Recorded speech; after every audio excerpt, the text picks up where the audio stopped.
যোগাসন। প্রথমে শঙ্খাসন। শ্বাসক্রিয়া স্বাভাবিক অভ্যাসের পদ্ধতি। প্রারম্ভিক অবস্থা, প্রথমেই সুখাসনে বা বাবু হয়ে বসতে হবে।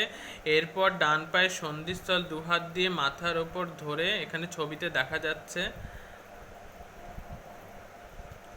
এরপর সামনে দুহাত রেখে বাঁ পায়ের আঙুলের ডগার উপর ভর দিয়ে গোড়ালির উপর বসে শরীরে ভারসাম্য বজায় রাখতে হবে। এবার দুহাতের তালু জোর করে বুকের কাছে এনে নমস্কারের ভঙ্গিতে রাখতে হবে। এরপর হাত পা বদল করে, অর্থাৎ বাঁ পা কাঁধের উপর রেখে ডান পায়ের উপর ভর দিয়ে অনুরূপভাবে অভ্যাস করতে হবে। অন্তিম অবস্থায় আসনটি কিছু সময় ধরে রাখার পর ধীরে ধীরে প্রারম্ভিক অবস্থায় ফিরে আসতে হবে। সময়কাল মনে মনে 10 গুনতে হবে। অভ্যাস হয়ে গেলে 30 পর্যন্ত গোনা যেতে পারে।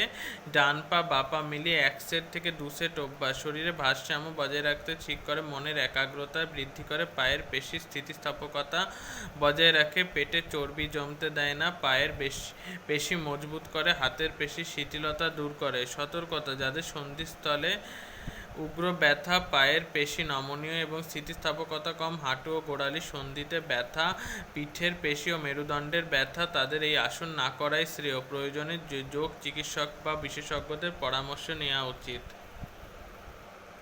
ধনুরাসন। শ্বাসক্রিয়া স্বাভাবিক, আমরা প্রতিনিয়ত শ্বাস নিই এবং ছাড়ি, সেই রকমই থাকবে। প্রারম্ভিক অবস্থা, প্রথমে উপর হয়ে সোজাভাবে শুতে হবে। এখানে দেখা যাচ্ছে কেমন করে ধনুরাসন করা হয়েছে। এবার দুপা হাঁটু থেকে মুড়ে ভাঁজ করতে হবে, গোড়ালি নিতম্বের কাছে আনতে হবে। এরপর ডান হাত দিয়ে ডান পা, বাঁ হাত দিয়ে বাঁ পায়ের দুটি শক্ত করে ধরে আনতে হবে। মাটি থেকে বুক ও উরু ওপরের দিকে টেনে তুলতে হবে। তলপেট কিছু মাটিতে ঠেকে থাকবে, দৃষ্টি থাকবে সামনের দিকে এবং ঘাড় পিছনের দিকে হেলিয়ে রাখতে হবে।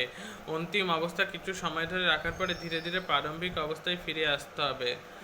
মনে মনে 10 গুনতে হবে, পরে অবশ্য 30 পর্যন্ত গোনা যেতে পারে। উপকারিতা, পেটে চর্বি বায়ু জমতে দেয় না, পিঠে ও কোমরে ব্যথা, কোষ্ঠকাঠিন্য, অম্বল,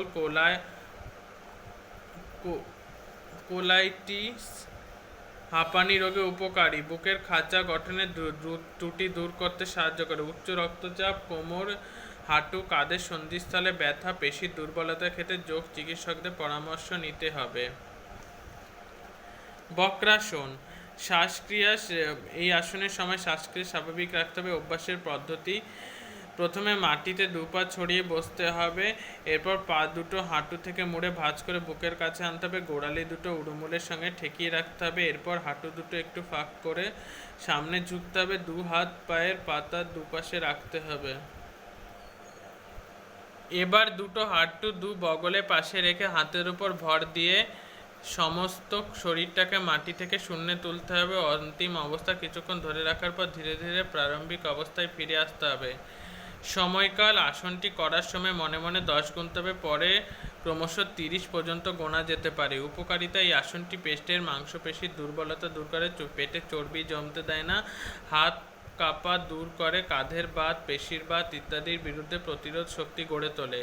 সতর্কতা, যাদের শোল্ডার জয়েন্ট দুর্বল, ডিসলোকেশন বা স্থানচ্যুতির ভয় থাকে, কবজিতে চাপ দিলে ব্যথা বাড়ে, হাতের পেশিতে ব্যথার উদ্ভব হয়, শরীরের ব্যালেন্স রাখতে পারে না, পেশিগত রোগ বা মাস্কুলার এট্রফি থাকে, তারা অবশ্যই বিশেষজ্ঞদের পরামর্শ নিয়ে আসন করবে, নচেত নয়।